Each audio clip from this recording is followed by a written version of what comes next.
साथियों, देश की भाजपा की डबल इंजन की सरकार ने महंगाई से पूरी तरह मुंह मोड़ लिया है। आज पूरे देश में महंगाई एक सबसे बड़ा मुद्दा बना हुआ है, लेकिन केंद्र की भाजपा सरकार को उससे कोई सरोकार नहीं है। उसका एकमात्र लक्ष्य बन चुका है कि कंपनियों को, चाहे वो सरकारी हो या निजी कंपनियों हो, उनकी जेब कैसे भरी जाए और आम आदमी, मध्यम वर्गीय, निम्न आय के व्यक्ति और महिलाओं को इसका खामियाजा और नुकसान उठाना पड़ रहा है। आज देश भर में हम देख रहे हैं कीमतों के मामले में बिल्कुल तुलना करेंगे 2014 में जब कांग्रेस की सरकार थी, तब यही भाजपा की सरकार उस समय के दामों को अधिक बताते हुए सड़कों पर उतरती थी। 2014 में आप कहते थे ये कीमतें अधिक हैं, इसे कम कीजिए। कीमत क्या थी उस समय? 2014 में आप पेट्रोल की कीमत अगर आप देखेंगे तो 72 रुपए से अधिक कभी नहीं गई। आज वो कीमतें पेट्रोल की सेंचुरी पार कर चुकी हैं, 9800 तक पहुंची हैं। हमारे समय में अगर डीजल 55 रुपए प्रति लीटर था, महंगा था, पूरा आंदोलन भाजपा सड़कों पर उतर कर करती थी और मौका मांगती थी कि हमें अवसर दो, हम इन दामों को कम करेंगे। और दाम कम हुए नहीं।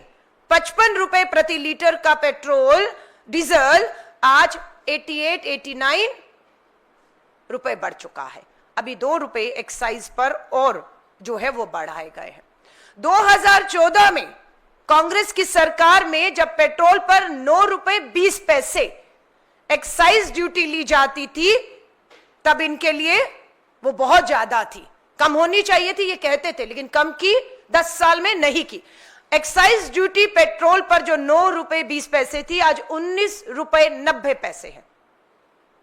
डीजल पर जो एक्साइज ड्यूटी थी केंद्र सरकार 2014 में हमारे समय पर 3 रुपए 46 पैसे, बहुत ज्यादा थी। भाजपाइयों के लिए सड़कों पर तांडव होता था। आज 2025 में डीजल पर एक्साइज ड्यूटी 3 रुपए 46 से बढ़ाकर 15 रुपए 80 पैसा कर दी गई। क्यों बढ़ाई गई एक्साइज ड्यूटी पेट्रोल और डीजल में? क्या अंतरराष्ट्रीय बाजार में कच्चे तेल की कीमतें बढ़ी हैं, इसलिए आपने मजबूर होकर ये एक्साइज बढ़ाई है? बिल्कुल भी नहीं, बिल्कुल भी नहीं। क्या है कच्चे तेल की कीमत अंतरराष्ट्रीय बाजार में? 2014 में कांग्रेस की जब सरकार थी, तब कच्चे तेल की कीमत $108 प्रति बैरल थी। $108 प्रति बैरल थी। और आज कितनी है 2025 में? ये 65 रुपए 31 पैसे, 65.31 पैसा डॉलर प्रति बैरल है। 40% गिरावट आई है कच्चे तेल की कीमतों में, 40% गिरावट। लेकिन पेट्रोल डीजल के दाम कम नहीं हो रहे, एक्साइज ड्यूटी की लूट कम नहीं हो रही। मुनाफा किसको हो रहा है? साफ हम बताएंगे। मुनाफा सरकारी और निजी तेल कंपनियों को हो रहा है, और वो निजी तेल कंपनियां ज्यादा नहीं, मात्र 3 के जेब में 11 साल में जब से मोदी सरकार, भाजपा की सरकार आई है, लगभग 39.54 लाख करोड़, यानी कि 39.54 लाख करोड़, और मैं राउंड फिगर कहूं तो 40 लाख करोड़ रुपए मात्र 11 साल में इन तेल कंपनियों ने कमाए हैं। 40 लाख करोड़, इतनी मुनाफा, इतनी कमाई, कच्चे तेल की कीमतें गिरी हुई हैं, तो क्यों पेट्रोल और डीजल की कीमतों को कम किया जा रहा? क्यों आम जनता को राहत नहीं दी जा रही है? ये एक बहुत बड़ा खेल खेला जा रहा है। इसके पीछे पूरा एक भ्रष्टाचारी तंत्र है, उसका भी मैं खुलासा यहां पर आपको करूंगी। लेकिन उससे पहले इस सरकार को बता देना चाहते हैं कि इस देश की आधी आबादी की जिसकी कमाई ना होने की वजह से कमर टूटी हुई है, सबसे ज्यादा अगर असर किसी भी चीज का इस देश में होता है तो वो महिलाओं पर होता है, आधी आबादी पर होता है। आज मैं आपको दिखाना चाहती हूं हम इसे हल्के में भारतीय राष्ट्रीय महिला कांग्रेस नहीं ले रही है। हमारा मैं आऊं उससे पहले हमारे घरेलू सिलेंडर की कीमत, पेट्रोल डीजल के बाद घरेलू सिलेंडर 2014 में एलपीजी घरेलू सिलेंडर 14 किलो का मात्र 414 रुपए में था। सब्सिडी भी देते थे और 414 रुपए का गरीब को सिलेंडर मिलता था। आज इतनी बड़ी बड़ी घोषणाएं हुई सब्सिडी की, लोगों को देश की भावनाओं में ओतप्रोत करते हुए सब्सिडियां छोड़ने की अपील हुई और लोगों ने सब्सिडियां छोड़ दी थी कि गरीब को लाभ मिलेगा, लेकिन जिसने छोड़ी वो तो नुकसान में है, लेकिन गरीब को भी सब्सिडी का लाभ नहीं मिला। आज आप यहां पर देखिए 2014 में कांग्रेस की सरकार में 414 का सब्सिडी वाला सिलेंडर था और आज सब्सिडी खत्म है। पूरे देश में किसी को भी घरेलू सिलेंडर पे सब्सिडी आज की तारीख पे नहीं मिल रही। सब्सिडी गैर सब्सिडी वाला सिलेंडर एक की कीमत हो गई है 1100 से पार कर गया है और अभी 50 रुपया अभी हाल ही में बढ़ाया है सिलेंडर के दाम। 1100 रुपए से ऊपर का सिलेंडर। हम पूछना चाहते हैं, राजस्थान के चुनावों में मोदी की गारंटी, कांग्रेस का सरकार का राजस्थान में 500 का सिलेंडर महंगा लग रहा था और मोदी की गारंटी वाला 450 का सिलेंडर मिलना था। आज भाजपा और राजस्थान की डबल इंजन की सरकार बताए कि वो मोदी की गारंटी वाला 450 का सिलेंडर कहां है। अमित शाह जी बताइए, हर चुनावी जनसभा में जुमले और धोखे देते हैं, वो दिवाली और होली वाला मोदी की गारंटी वाला सस्ता फ्री सिलेंडर कहां है? कब तक धोखा देंगे और कब तक महंगाई के नाम पर? तो ये हमारी हालत है घरेलू सिलेंडर की कीमतों को लेकर।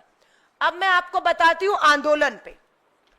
हमारे 28 राज्य हैं और 8 केंद्र शासित राज्य। अखिल भारतीय महिला कांग्रेस ने तय किया इस सरकार को हम बैठने नहीं देंगे, एक एक करके चलाइएगा। सबसे पहला आंदोलन हुआ भारत की राजधानी दिल्ली में, महिला कांग्रेस सड़कों पर उतरी इस महंगाई के खिलाफ। हम खामोश नहीं हैं, अलग बात है कोई दिखाए या ना दिखाए, सत्ता में बैठे वालों तक हमारी आवाजें पहुंचे ना पहुंचे, लेकिन हम इस आवाज को सड़कों पर उतर कर उठा रहे हैं और तब तक उठाएंगी जब तक इस बड़ी कीमतों को वापस नहीं लिया जाता और इस महंगाई से राहत नहीं दी जाती। पहला राज्य दिल्ली है, दूसरा राज्य धीरे धीरे चलाइए, दूसरा राज्य केरला में। आप देखिए केरला के हर जिले में, एक राज्य स्तरीय नहीं, हर जिले में केरला के हमने महंगाई के खिलाफ आंदोलन किए, लोग सड़कों पर उतरी, महिलाएं सिलेंडर लेकर।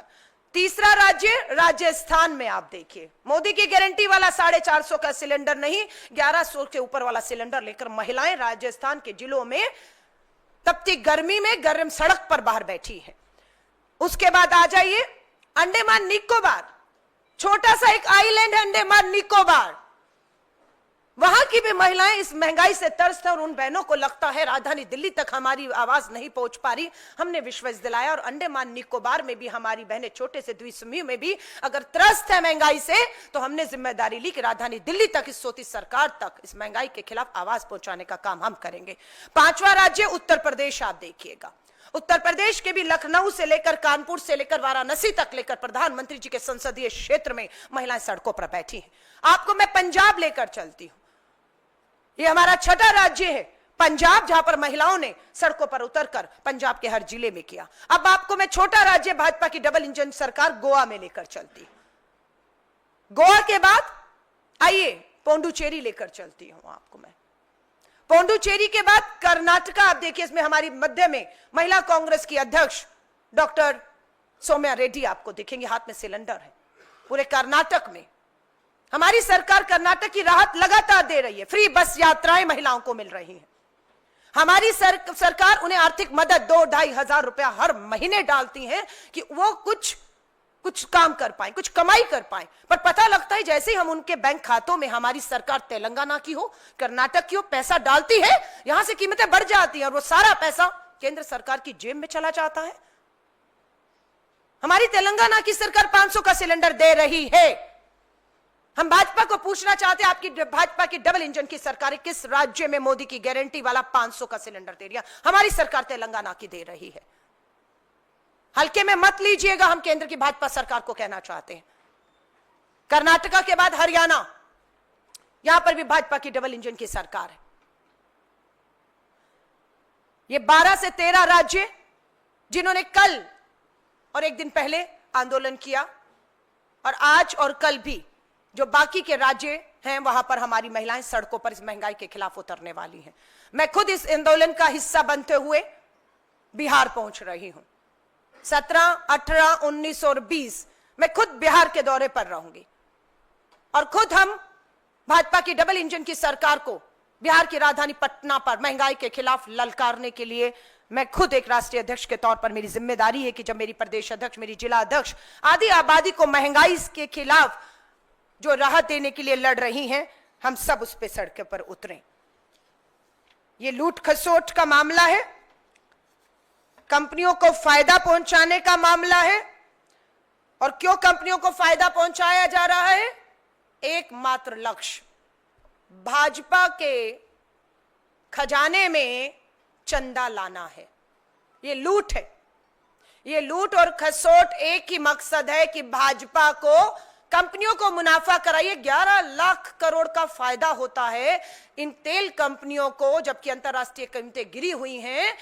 11 लाख करोड़ में से कितना भाजपा को चंदे में गया है? इस 11 लाख करोड़ में ये सवाल हम पूछेंगे, और ये जवाब श्वेत पत्र लाकर संसद में प्रधानमंत्री जी को जवाब देना होगा। ये हमारी मांग है, हमारी बिल्कुल मांग है कि सीएजी ऑडिट की मांग पार्टी की तरफ से आधिकारिक रूप से हमारे महासचिव कम्युनिकेशन इंचार्ज जयराम रमेश जी ने की है।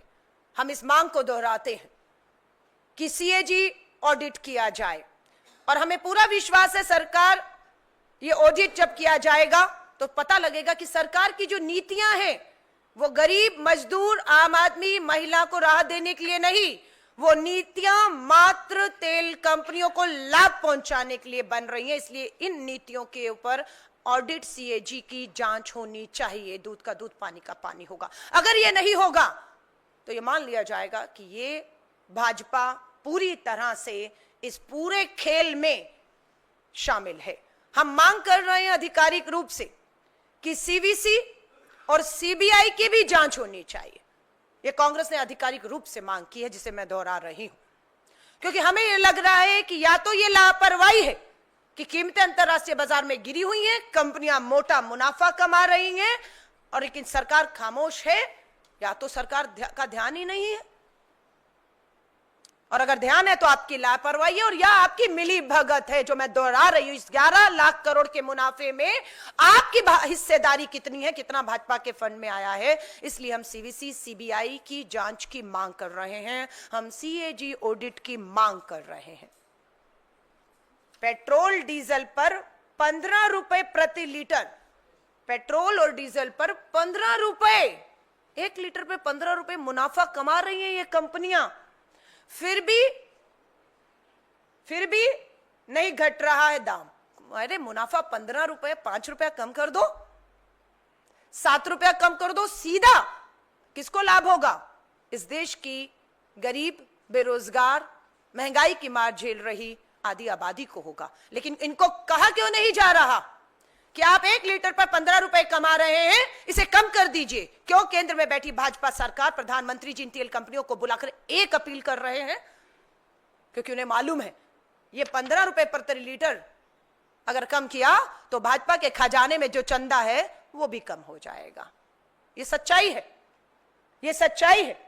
5 साल में 7 बड़ी तेल कंपनियां, मात्र 5 साल में 7 बड़ी तेल कंपनियों ने 7 लाख करोड़ का मुनाफा कमाया है। 7 लाख करोड़ मात्र 5 साल में 7 कंपनियों ने। जनता को क्या मिला इस 7 लाख करोड़ में से पिछले 5 सालों में? बड़ी कीमतें, महंगाई, बेरोजगारी, अराजकता।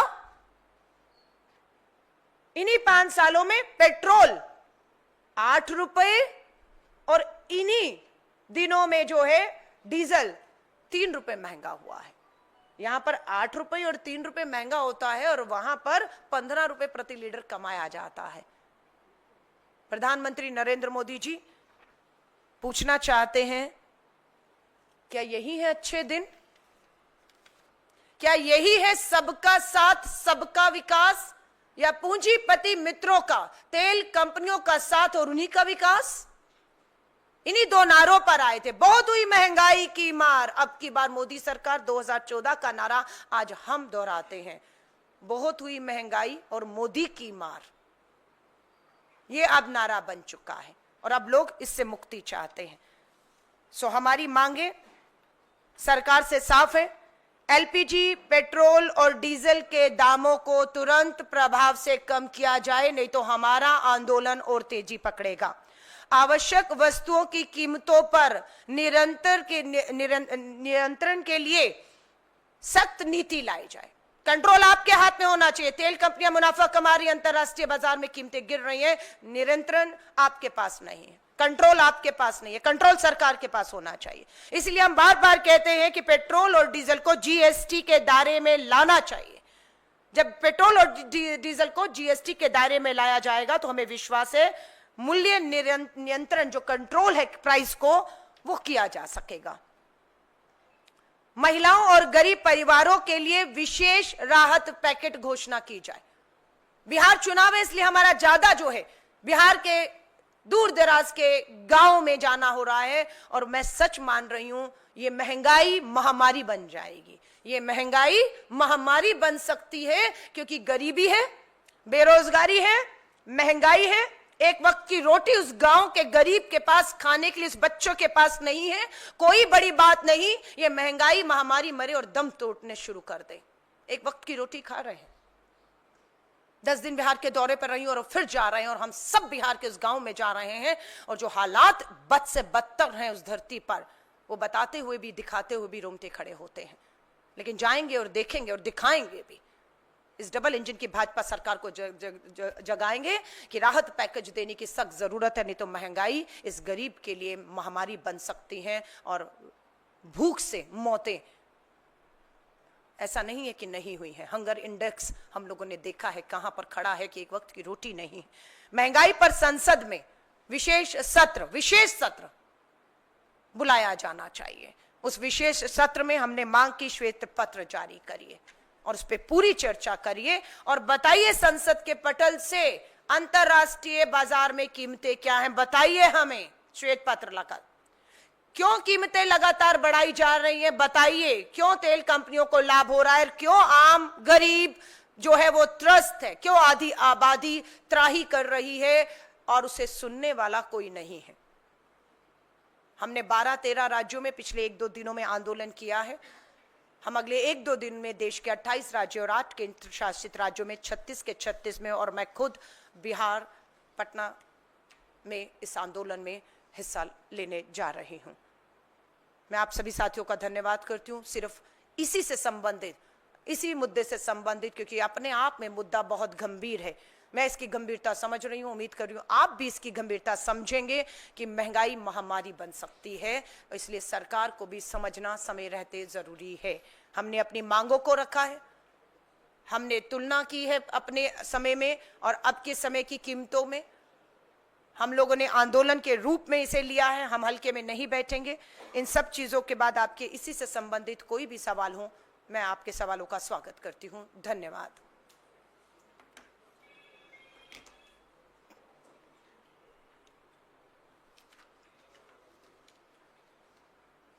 बहुत बहुत धन्यवाद आप पत्रकार साथियों का। जय हिंद। हाँ जी,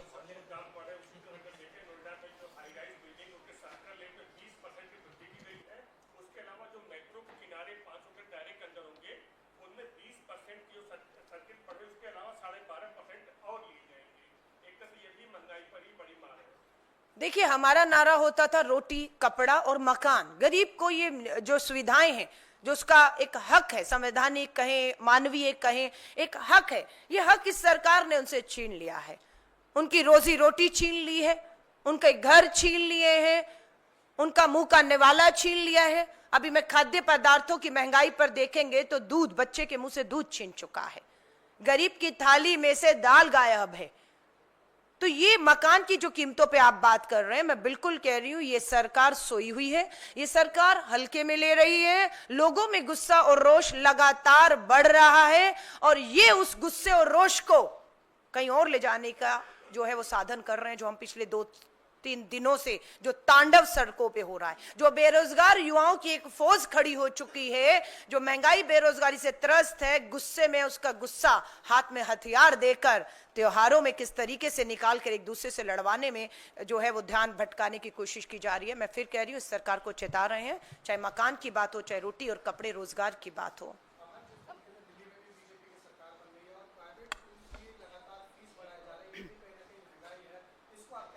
बिल्कुल, मैं आपका धन्यवाद करती हूं। हम पेट्रोल, डीजल, एलपीजी, घरेलू सिलेंडर, खाने के अलावा मकान की आपने बात की और आपने फीसों की बात की है। ये सच्चाई है कि दिल्ली सरकार हो या देश के सरकारी स्कूलों के अंदर, खासतौर से भाजपा की डबल इंजन की सरकारों में ध्यान नहीं दिया जा रहा और उसका स्तर बिल्कुल गिर रहा है। लोग मैं कहती हूं एक बंदी बन रहे हैं प्राइवेट स्कूलों के, यहां पर जाकर मजबूर हैं कि सरकारी नहीं प्राइवेट जाओ, प्राइवेट जाते ही बंदी बन जाते हैं। आर्थिक आतंक है वहां पर, हर चीज पे स्कूल का बस्ता यहां से लीजिए, यूनिफॉर्म यहां से लीजिए, किताबें यहां से लीजिए, इस नाम पर उस नाम पर और फीसों के नाम पर एक खुला निजी स्कूलों का खेल चल रहा है, जिसपे इन सरकारों ने आंखें मूंद ली हैं। और मुझे ये लगता है कि उसमें अधिकतर, मैं कौन सी पार्टी है नहीं कहूंगी, पर मैं ये कहूंगी निजी स्कूलों को चलाने में भी राजनीतिक दलों के बड़े नेताओं की एक भागीदारी है। मात्र मुझे लगता है उसके दबाव में भी चलते हुए इन प्राइवेट स्कूलों की फीसों पर लगाम नहीं लगाया जा रहा है। और यहां तक मैंने देखा है, जिस तरीके के स्कूल में प्रवेश से, पढ़ाई पे सिर्फ फीस न भरने की वजह से जो है उन्हें शिक्षा के अधिकार से वंचित रखा जा रहा है, इसे स्वीकार नहीं किया जाएगा। कांग्रेस की सरकार थी जब राइट टू फूड लेकर आई, तब शिक्षा का अधिकार, स्वास्थ्य का अधिकार भी लेकर आई, हर गरीब के लिए लेकर आई, और उस अधिकार से, जो संवैधानिक अधिकार है, उससे हम इन्हें वंचित, देश की आधी आबादी को, लोगों को नहीं रहने देंगे। हम लड़ेंगे। अलका मैम, एक देखिए, जब हम महंगाई की बात करते हैं तो बड़ी फीसों की कीमतों पर महंगाई बिल्कुल इस पे हो, तो ओवरऑल मकान की कीमतें बढ़ रही हैं, खाने की चीजें, पेट्रोल डीजल, स्वाभाविक है। महंगाई के ये सब मुद्दे हैं, इन सब मुद्दों पर लेकर हम पूरे देशव्यापी आंदोलन जो है करने की ठानी है, जो शुरुआत हो चुकी है। मैम, आप व्हाइट पेपर की डिमांड कर रही हैं, इन्वेस्टिगेशन की भी डिमांड कर रही हैं, प्राइस राइज का मुद्दा लगातार कांग्रेस पार्टी उठाती हुई नजर आई है, लेकिन जिस तरीके से प्रधानमंत्री की तरफ से स्टेटमेंट्स आ रही है, कांग्रेस को टारगेट कर रहे हैं। अभी कल ही हमने देखा कि उन्होंने किस तरीके से कहा कि Congress party vote bank politics कर रही है, मुस्लिम प्रेसिडेंट क्यों नहीं बनाती है, 50% रिजर्वेशन मुस्लिम्स को क्यों नहीं देती है। इन सब मुद्दों को जिस तरीके से प्रधानमंत्री उठाते हुए नजर आ रहे, कांग्रेस के ऊपर अटैक करते हुए, इस पर आप क्या जवाब देना चाहेंगे? देखिए, मुझे बहुत चिंता और दुर्भाग्य की बात है, कहना पड़ रहा है कि देश के सर्वोच्च पद पर ऐसा व्यक्ति बैठा है जो देश के गंभीर मुद्दों पर चर्चा करने की बजाय बेरोजगारी, महंगाई, महिलाओं के साथ जिस तरह से उत्तर प्रदेश की धरती पर हो रहा है, उस पर चर्चा करने की बजाय इन मेन मुद्दों से ध्यान भटकाने के लिए कोई और नहीं, इस देश की सर्वोच्च पद पर बैठा एक खुद व्यक्ति कर रहा है। और नाम कहने से मैं डरूंगी नहीं, उनका नाम प्रधानमंत्री नरेंद्र मोदी है। ये आदमी ही है ना? दुर्भाग्य है, वो आज देश के प्रधानमंत्री हैं, और वो देश का प्रधानमंत्री महंगाई और बेरोजगारी पे बात नहीं करेंगे, महिलाओं की सुरक्षा पे बात नहीं करेंगे, वो हिंदू और मुस्लिम पर बात करते हैं। और इसी का खामियाजा उन्हें 2024 में उठाना पड़ा है। मैं सीधा आंख में आंख डालकर प्रधानमंत्री नरेंद्र मोदी जी आपसे कह रही हूं, सुधर जाइए। 2024 में आपने महिलाओं को डराया था, उस आधी आबादी को जो आपसे महंगाई से राहत मांगने आती थी, आपने उल्टा उन्हें डराना शुरू कर दिया। आपका मंगलसूत्र खतरे में है, आपका मंगलसूत्र खतरे में है, वो महिलाओं को डरा दिया आपने, ये कहते हुए अपने वोटों की राजनीति के लिए। और वो भूल गई कि मैं महंगाई से परेशान हूं, मेरे बच्चों को रोटी नहीं मिल पा रही, वो भूख से तड़प के जान दे सकते हैं, लेकिन आपने उसको डराकर वापस भेज दिया कि मंगलसूत्र खतरे में। और आपको मुंह तोड़ जवाब मिला 24 के चुनाव में। अब की बार 400 पार का नारा था, प्रधानमंत्री नरेंद्र मोदी जी आपका डराने का काम कर रहे थे, आप महिलाओं को, आधी आबादी को। मुंह तोड़ जवाब मिला और बहुमत के लाले पड़ गए प्रधानमंत्री नरेंद्र मोदी जी। आपको बहुमत नहीं मिला, बैसाखियों के दम पर आपकी सरकार चल रही है। आपके बिहार में सहयोगी ने अभी आपसे पल्ला झाड़ दिया है, और मैं विश्वास कह रही हूं, अगर आपने अभी भी महंगाई, बेरोजगारी, महिला सुरक्षा पर समय रहते प्रधानमंत्री नरेंद्र मोदी जी काम नहीं किया। बिहार से तो आपका पलायन, आपका जाना तय हो चुका है। और बिहार के बाद वो जो एक बैसाखी बिहार की है, दूसरी आंध्र प्रदेश की है, ये बिहार की बैसाखी गिरते ही प्रधानमंत्री नरेंद्र मोदी जी, आपकी केंद्र की सरकार लड़खड़ाने वाली है और आप गिरने वाले हैं, आपकी सरकार गिरने वाली है। इसलिए मैं कहूंगी हाथ जोड़कर, ये धर्म के नाम पर उकसाना, लड़वाना, देश को जलाना, मुद्दों से भटकाने का काम बंद कर दीजिए। आप देश के प्रधानमंत्री हैं, आप देश के सर्वोच्च पद पर बैठे हैं, आपको ये भाषा शोभा नहीं देती है। मैं आपसे अंतिम बार हाथ जोड़कर अपील कर रही हूं। और उसके बाद भी अगर आपने इन महिलाओं को डराने का, भड़काने का, हिंसा के लिए और इनके मुद्दों को नजरअंदाज करने का काम किया, तो ये जुड़े हुए हाथ एक बुलंद बंद मुट्ठी बनकर आपको चुनौती देते हुए दिखेंगे, मैं ये कह रही हूं। धन्यवाद। अलका मैम,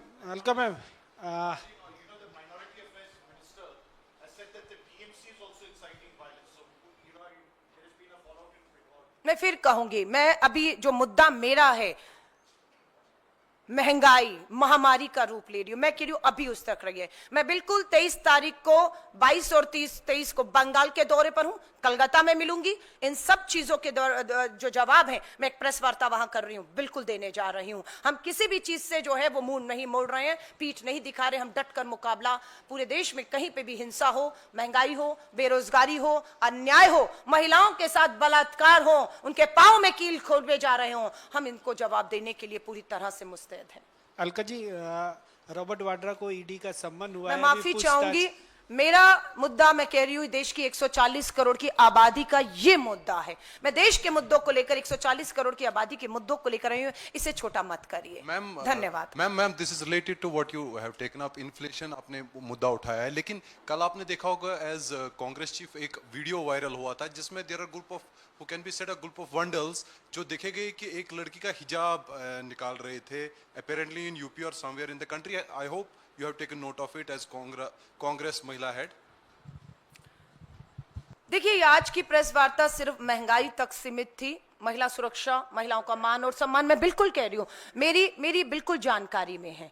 कल 14 अप्रैल था, भारत रत्न बाबा भीमराव अंबेडकर जी का हमने जन्म दिवस मनाया। देश भर से 500 महिलाएं आई थी, देश भर के कोने कोने से इंदिरा भवन ऑडिटोरियम में 500 बहनें पहुंची। हम लोगों ने संविधान में महिलाओं के हक, अधिकार, राजनीतिक, आर्थिक, सामाजिक भागीदारी, न्याय और सुरक्षा पे बात की। हमारी वो चर्चा कम से कम 4-5 घंटे कल इंदिरा भवन में चली है और हमने ये सुनिश्चित किया है कि महिला सुरक्षा के मुद्दे, मान और सम्मान, और जिस तरह का व्यवहार आप बता रहे हैं कि एक बहन का इस तरीके से कपड़ों को खींचा गया है, मैं अब इस पे क्या कहूं। मैं जब ये वाक्य आप कह रहे थे तो मैं इलाहाबाद हाई कोर्ट के जज का बयान भी हमने दोहराया। आप कह रहे हैं एक बहन बेटी का हिजाब छीना गया, जज का कहना था एक बलात्कार के आरोपी को बेल देते वक्त कपड़े ही तो खींचे हैं, छाती पे हाथ ही तो मारा है, कपड़े ही तो फाड़ने की कोशिश की, बलात्कार की कोशिश की, बलात्कार थोड़ी ना कर दिया है। अब यहां बात कर रहे हैं, हमें तो अदालतों के जजों की सोच पे भी लड़ना पड़ रहा है। और एक दोबारा फिर उसी अदालत में फिर मामला आया और ये कहते हुए बेल दी बलात्कार के आरोपी को कि इस पूरी समस्या को, प्रॉब्लम को निमंत्रण देने वाली वो महिला भी है जो पीड़ित है, जो बलात्कार की शिकार है, तो उसको भी बराबर का दोषी बताते हुए दूसरे मामले में बेल दे दी गई। पैरों में कील हमने देखे अपनी बहनों को। मध्य प्रदेश रीवा में बहनों को जिंदा गाड़ा गया है, जिंदा गाड़ा गया है। अभी लड़ाई में सुनते थे कि लड़ाई होती थी, गुस्से में कहता था मुझसे मत उलझ, जिंदा गाड़ दूंगा। मध्य प्रदेश रीवा में गाड़ दिया हमारी बहनों को जिंदा, पांव में कील देखे हैं। छत्तीसगढ़ में मात्र 6 साल की बच्ची कन्या पूजन में निकलती है, पता लगता है भाजपा के नेता की गाड़ी थी, वो बलात्कार हुआ, उससे साबित हुआ है, मार दिया गया उसको। आप एक घटना की बात कर रहे हैं, हमारे यहां एक नहीं हजारों सैकड़ों घटनाएं हैं। और बेटी बचाओ का नारा देने वाला कहीं बिल में छुपकर बैठा हुआ है, उसे बिल से निकालेंगे। धन्यवाद।